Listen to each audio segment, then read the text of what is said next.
Pole kunagi olnud sellist vennastumist, mitte kunagi ühe grupiga nagu täna.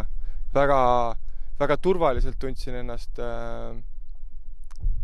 nii-öelda siit ilmast minnes, et ma tundsin, et need inimesed, kes siin ümber on, et ka terve päeva vaikuses olles on toimunud mingisugune vennastumine, mis ma tunnen, et see jääb nagu kogu eluks, et ma olen ülitänulik nendele inimestele.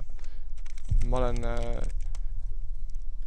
ma nüüdseks sain päriselt andeks anda enda vead, mis ma jätsin sinna. Nagu päriselt. Ja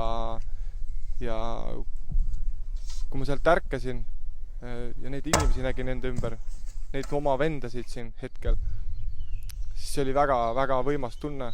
Ma tundsin kohe täpselt, mida ma nüüd edasi pean tegema, et seda vana meest enam ei ole. Et on uus mees täiesti poisina, uuesti ärkanud, uuesti avastamist täis. Ja ma olen ülitänulik, et kõik minu ümber siin on olnud ülitoetavad nii sõnade kui tegudega, et ma usun, et iga mees peaks enne päris surma korra käima vähemalt sellise kogemuse läbi, et see on väga, väga tugevaks tegev.